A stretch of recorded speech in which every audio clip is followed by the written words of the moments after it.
Hey, ça me fait super plaisir de te retrouver pour quelque part mon premier vlog. J'ai déjà posté un vlog sur ma chaîne, mais c'était un vlog de une semaine avec moi à la salle de sport. Donc là, on va dire que c'est mon premier vrai vlog où je vais vraiment filmer mon quotidien presque pendant ces 2 semaines de vacances.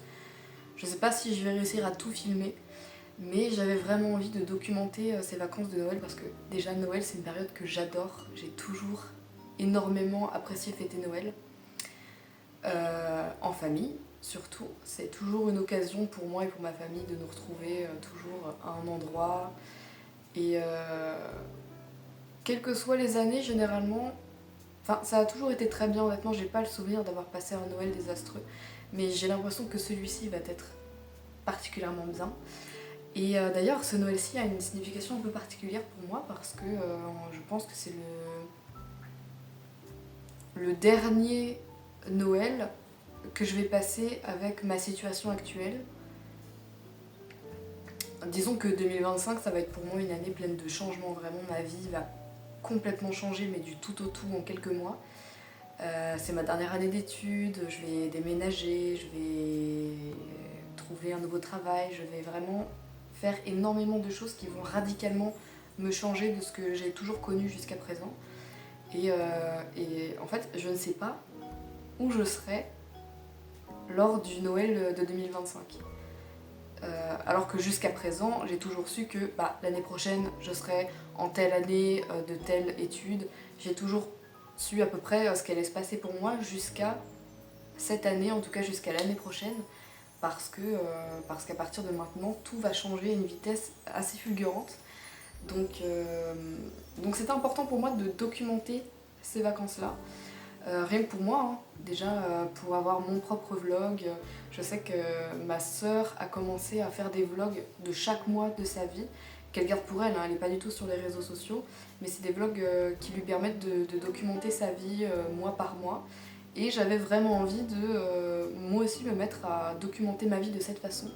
J'adore le journaling et j'écris depuis des années, mais j'avais envie de tester un peu autre chose et un autre format. Et le format vlog, ça me paraît être une excellente alternative au journaling classique. Donc mon programme pour ces vacances, ça va être dans un premier temps de monter dans le nord de la France, dans ma petite ville. C'est la ville de mon enfance où j'ai pratiquement grandi, on va dire. J'ai de la famille là-bas. On va aller retrouver mes grands-parents, en fait ma grand-mère qui habite toujours là-bas. Il y aura également les frères de mon père, ma tante et mes cousins. Ça fait 2 ans que je les ai pas vus pour certains. Donc j'ai vraiment très hâte de passer ce moment avec eux. Et cette année, du coup, j'ai bien l'intention de profiter de chacun d'entre eux au maximum. On va également retrouver ma sœur qui, elle, étudie en Belgique. Donc ce sera pas très loin, elle nous rejoindra dans cette petite ville du nord de la France. Et ma parole, voilà, j'espère que ça va être à la hauteur de mes attentes et je pense qu'il n'y a pas de raison que ce ne soit pas le cas.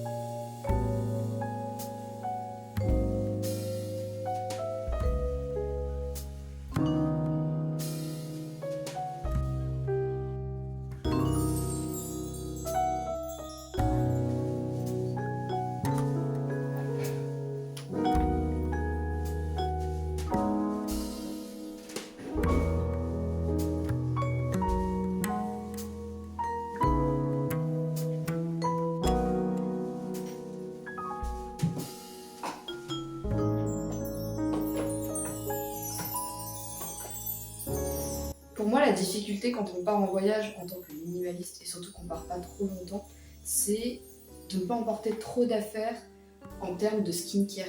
Tout ce qui est vêtements, etc., ça va, honnêtement, je m'en sors plutôt pas mal, même si ça arrive encore que j'emmène un ou deux vêtements qu'au final je vais pas porter. Mais globalement, sinon, ça va, je porte tout.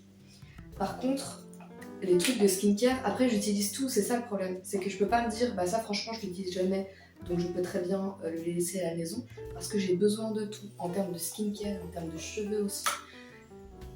En termes de cheveux surtout c'est hyper agaçant, parce qu'en soi là je pars vraiment 3-4 jours. Je peux très bien ne pas avoir besoin de mes produits de lavage, sachant que je fais 2 lavages par semaine environ, mais en même temps, je sais que j'aurai les cheveux plutôt gras à la fin du séjour. Et ça m'ennuie. Mais en même temps, ça m'ennuie aussi d'amener 45 flacons de shampoing après shampoing, masque, etc. Juste pour 3 jours. Donc là, je prends bien évidemment mon déodorant, ma crème solaire, mon baume à lèvres. Je prends évidemment ce petit rouleau pour les articulations quand je marche beaucoup dans la journée, souvent j'en ai besoin, donc je l'emmène. Mon nettoyant pour le visage, mon beurre de karité et aussi une petite crème pour les mains. Sans compter que je vais emporter ma brosse, mon peigne, de l'huile de coco. Je sais pas comment je vais faire pour faire rentrer tout ça dans cette si petite trousse.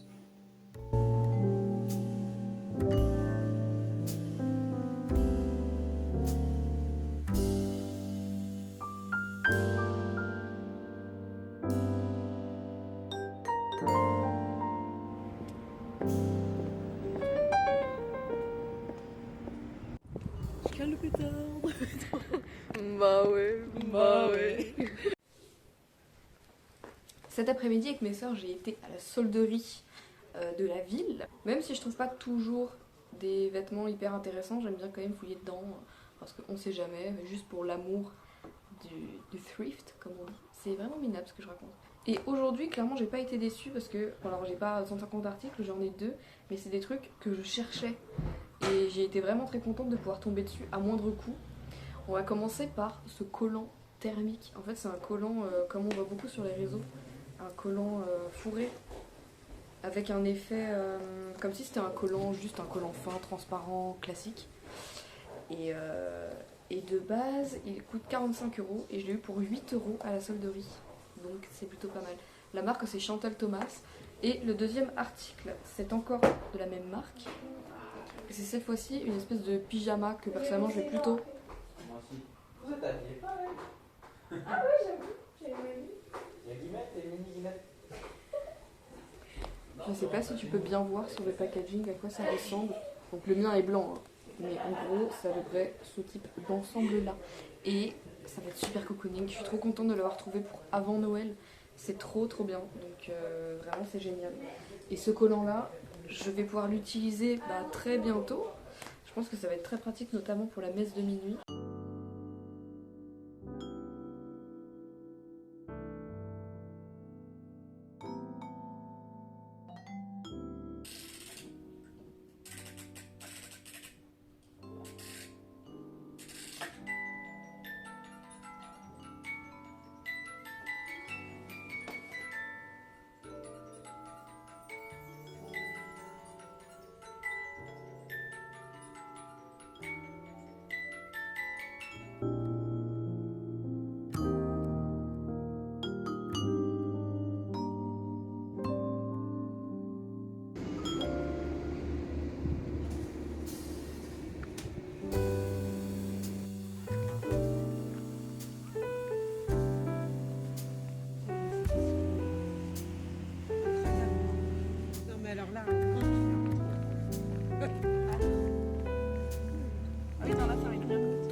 On voit pas qui.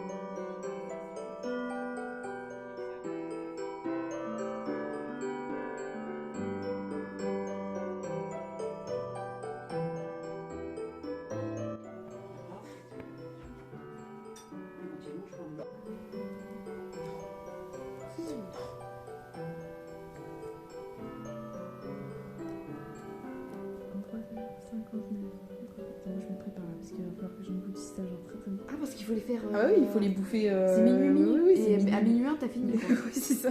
Attends. Ouais. En plus, ils sont fat, sa mère, genre. On peut les voir.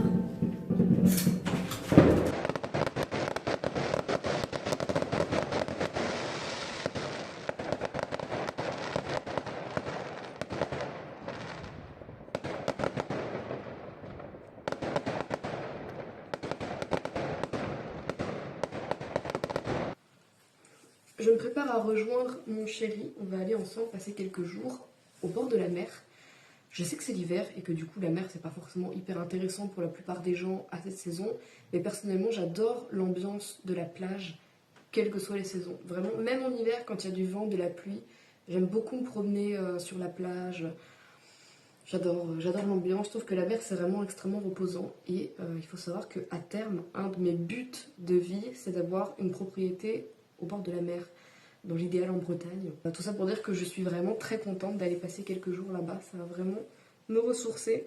Je vais faire exprès de ne pas emporter grand chose, déjà parce qu'on part vraiment genre 2-3 jours. Et en plus, j'ai vraiment besoin de me forcer à ne pas travailler. Donc je vais pas prendre mon ordinateur, je vais juste prendre évidemment mon téléphone parce que c'est quand même pratique, mais je vais surtout prendre mon journal et un livre. En ce moment je lis La nuit qui ne finit pas de Agatha Christie. Et bien évidemment mon journal pour faire un peu mon bilan de l'année, etc. que j'ai pas pris le temps de faire jusque-là. Donc ça va être parfait. J'avais oublié de te montrer la beauté que j'ai reçue pour Noël de la part de mes parents.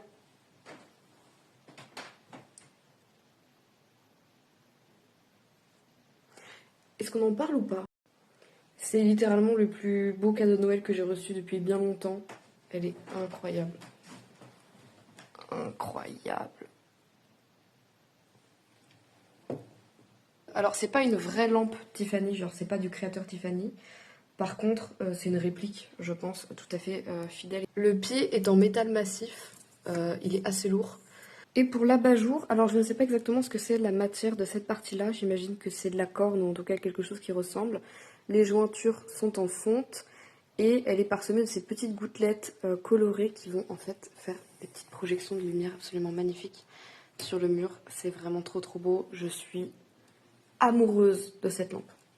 Je l'ai posée sur mon bureau pour faire un petit espace de travail un peu cosy, un peu cocooning, mais pas trop chargé non plus.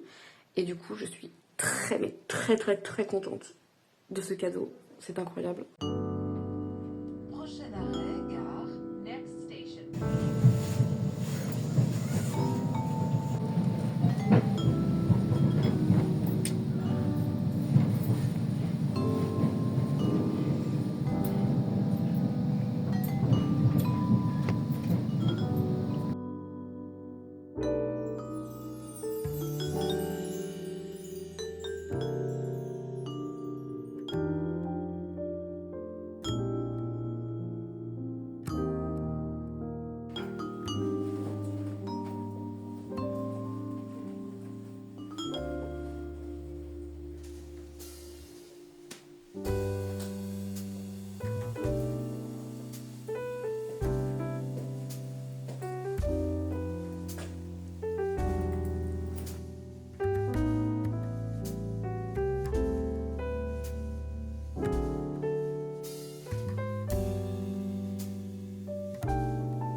j'avais envie de profiter de ces petites vacances de 3 jours au bord de la mer, au calme, au repos, etc.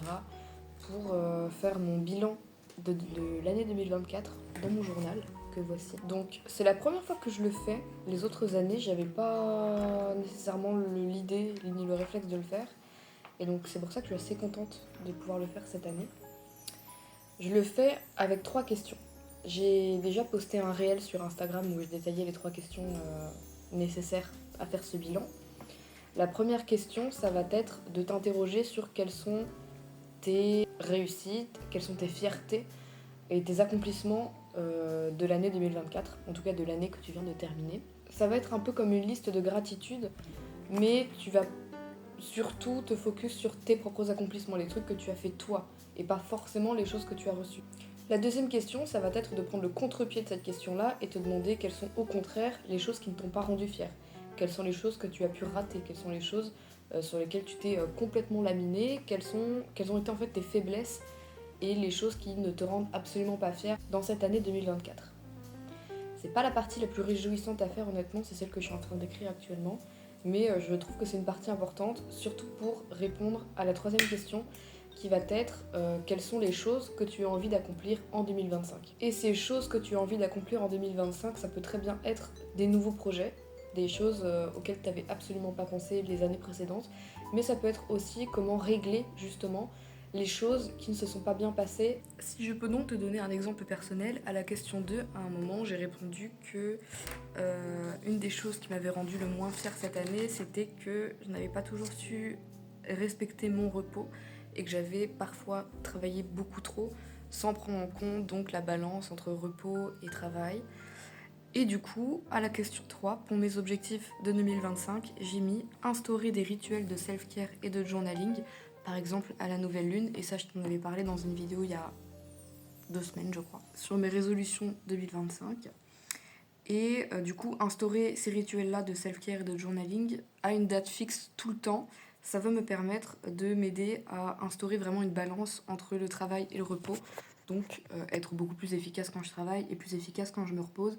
Et ne pas simplement utiliser mon temps libre de repos à scroller sur les réseaux de façon industrielle. Parce que c'était pas très reposant et j'avais vraiment envie d'instaurer des vrais moments de repos où je me détends en profondeur.